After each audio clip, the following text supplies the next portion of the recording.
Morning National Forest Park ကိုသွားဖို့အတွက် East Gate ကိုရောက်တယ်ပေါ့နော်။ Hotel ကနေပြီးတော့ taxi စီးလာတာ3မိနစ်လောက်ပဲကြာတယ်။လမ်းလျှောက်ရင်တော့15မိနစ်လောက်ကြာကျွန်တော်တို့ hotel ကဟိုးနားမှာ energy save နေတာလည်းစီးနေလာလိုက်တယ်ပေါ့နော် East Gate East Gate ကနေပြီးမှကျွန်တော်တို့ Baylon Elevator ကို bus နဲ့တောင်းမယ်တယ်ဆိုတော့ပြီးတော့မှအဲ့ဟာနဲ့ပြေးသွားပေါ့ဒလိကားပြီးအမြင့်ဆုံးဒလိကားတက်သွားလိုက်ပါဟုတ်လိုက်ခဲ့ကြပါ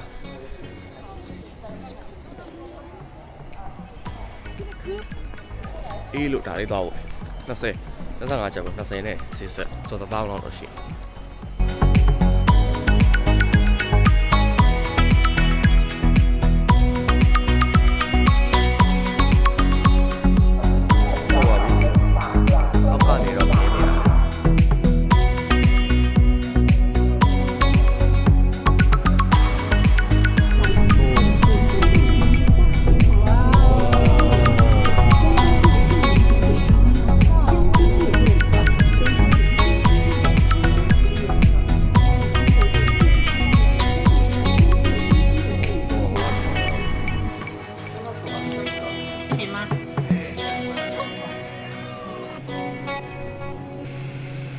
view point တစ်ခု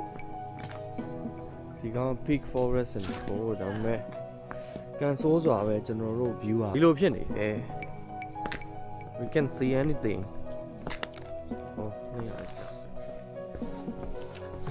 enjoy the moment even though we can see anything ဒါက natural ဖြစ်နေတဲ့ bridge လို့ပြောကြဒီတော့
ဒီလိုကားတွေကတော့